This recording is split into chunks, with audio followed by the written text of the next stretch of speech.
Perkenalkan, nama saya Surnika Rintamanik, NIM 2001040047. Saya dari semester 5, grup B.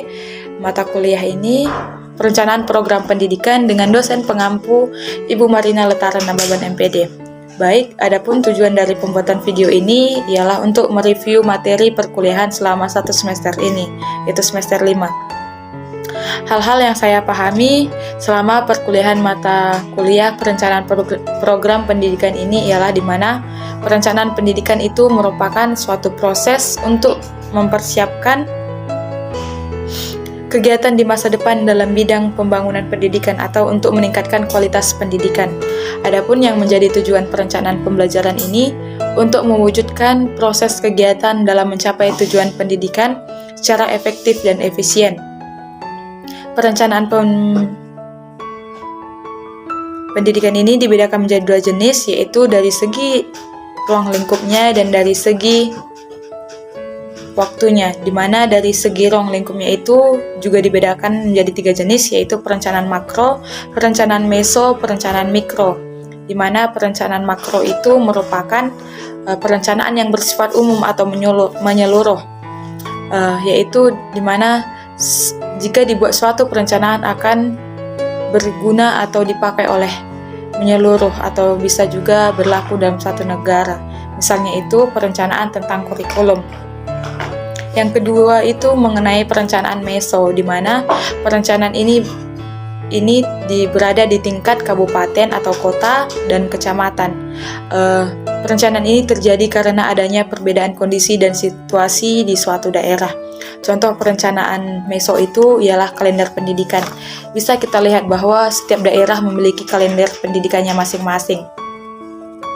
Jadi, yang ketiga itu perencanaan mikro. Itu perencanaan yang dibuat oleh institusional itu sendiri atau lembaga itu sendiri. Contohnya itu bisa mengenai proses belajar mengajar di sekolah, bagaimana penyusunan jadwal proses belajar mengajar tersebut, dan lain sebagainya. Dan dari segi waktu itu juga ada tiga. Yang pertama itu dari jangka panjang, jangka menengah, dan jangka pendek.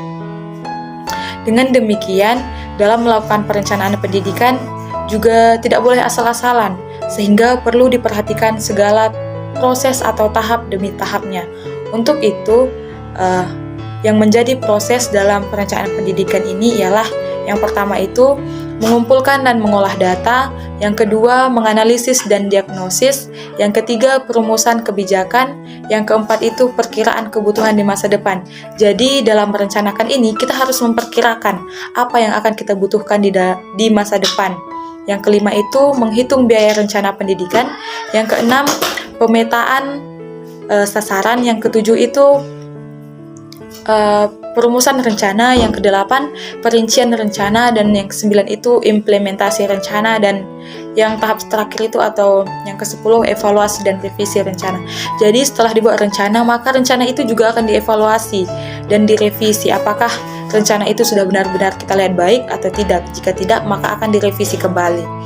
Namun bukan hanya itu saja, dalam melakukan perencanaan pendidikan diperlukan juga perencanaan strategis, di mana perencanaan strategis ini merupakan suatu langkah atau pedoman yang digunakan untuk mencapai tujuan yang telah ditentukan secara efektif dan efisien dengan menggunakan sumber daya yang dimiliki institusi.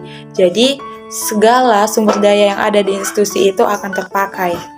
Dalam proses perencanaan pendidikan ini juga dilakukan dalam beberapa hal, yaitu mengenai perencanaan pembelajaran, perencanaan pengembangan sekolah, perencanaan kurikulum, perencanaan peserta didik, perencanaan sarana dan prasarana, perencanaan biaya, dan perencanaan pembiayaan. Di mana perencanaan pembelajaran itu merupakan atau diperlukan agar pelaksanaan pembelajaran dapat terlaksana dengan baik dan terarah dengan baik, sehingga untuk mencapai tujuan itu lebih mudah. Dan kedua itu rencana pengembangan sekolah, di mana ini merupakan sebuah dokumen perencanaan yang dibuat sekolah, baik itu perubahan fisik dan non-fisik. Rencana pengembangan sekolah ini menggambarkan perjalanan perubahan sekolah mulai dari kondisi sekolah menuju kondisi yang lebih baik. Yang ketiga itu perencanaan kurikulum, di mana perencanaan kurikulum ini dapat dijadikan sebagai pedoman dalam melaksanakan pembelajaran untuk mencapai tujuan pendidikan di sekolah. Perencanaan kurikulum ini juga memiliki beberapa sifat, yaitu yang pertama strategis, yang kedua komprehensif, yang ketiga itu integratif, yang keempat itu realistis, dan yang kelima humanistik, yang keenam itu futurnalistik, dan yang keenam itu integral. Selanjutnya itu yang keempat, perencanaan peserta didik, di mana perencanaan peserta didik ini mengenai peserta didik, yaitu perencanaan mengenai hal-hal apa saja yang akan diperlukan oleh peserta didik, mulai dari awal mereka masuk hingga keluarnya peserta didik tersebut dari sekolah. Program-program yang direncanakan itu bisa berupa kegiatan OSIS atau penerimaan peserta didik baru, orientasi peserta didik, pengelompokan peserta didik, dan segala bentuk atau segala macam kegiatan ekstrakurikuler dan lain sebagainya. Yang kelima itu bisa dilihat mengenai perencanaan sarana dan prasarana, di mana perencanaan yang dilakukan mengenai sarana dan prasarana ini dilakukan, atau tahap awal yang dilakukan itu melakukan analisis kebutuhan, karena dengan analisis kebutuhan pihak sekolah akan mengetahui sarana dan prasarana apa yang dibutuhkan. Jadi setelah melakukan analisis kebutuhan, maka yang kedua itu melakukan penginventarisasian sarana dan prasarana, yang ketiga pengadaan seleksi sarpras, yang keempat itu menyusun konsep program, yang kelima itu pendataan sarpras.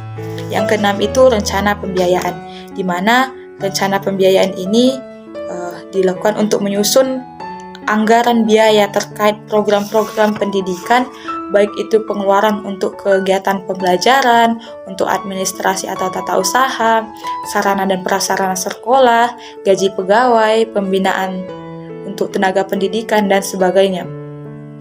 Dalam hal ini juga hal pertama yang dilakukan itu ialah mengenai analisis kebutuhan. Bagaimana anggaran yang akan kita buat. Yang selanjutnya itu melakukan analisis SWOT serta menyusun RAPBS.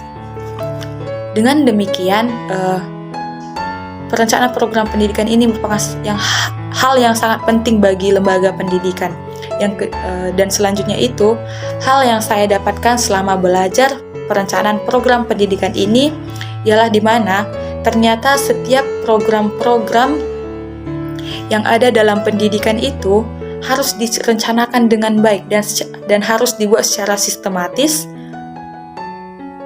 atau sesuai dengan prosedur agar proses pelaksanaan itu untuk mencapai tujuan itu lebih mudah serta dapat meningkatkan kualitas pendidikan. Jadi saran saya kepada lembaga pendidikan terkait perencanaan program pendidikan ini ialah kiranya proses perencanaan pendidikan dapat dilakukan dengan baik. Dengan demikian, sekolah akan lebih mudah mencapai tujuan yang telah ditetapkan, dan juga kiranya sekolah benar-benar melakukan perencanaan. Jangan hanya sekolah membuat perencanaan, namun itu hanya untuk kebutuhan administrasi saja. Rencana yang sudah dibuat tidak diimplementasikan dengan baik, jadi nanti tujuannya juga tidak akan tercapai dengan baik. Jadi harapan saya kiranya lembaga pendidikan itu melakukan perencanaan program pendidikan dengan baik pula, agar pencapaian tujuan itu juga dapat dilaksanakan dengan baik dan dapat mencapai tujuan yang efektif dan efisien sesuai yang telah ditetapkan. Baik, selanjutnya saya akan mempresentasikan mengenai artikel yang telah saya buat, di mana judul artikel saya ini ialah urgensi perencanaan pembelajaran dalam proses pembelajaran di sekolah. Adapun yang menjadi latar belakang saya mengangkat judul ini karena berdasarkan kemarin hasil observasi ada beberapa guru yang tidak melakukan perencanaan pembelajaran dengan baik, di mana terkadang ada seorang guru yang tidak membuat RPP.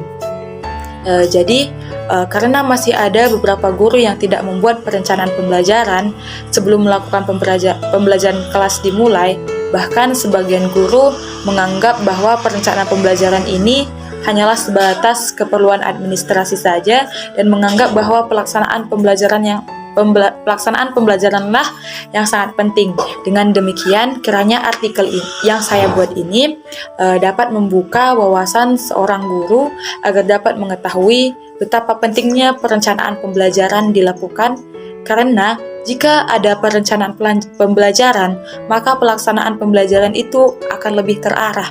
Jadi, jika ada perencanaan pembelajaran, maka tujuan pembelajaran itu akan lebih mudah tercapai seperti itu.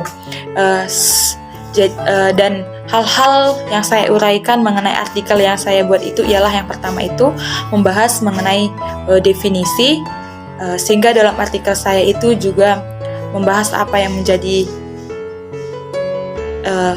pada umumnya kan artikel itu membahas definisi, sehingga dalam artikel yang saya buat juga saya membahas mengenai definisi perencanaan pembelajaran.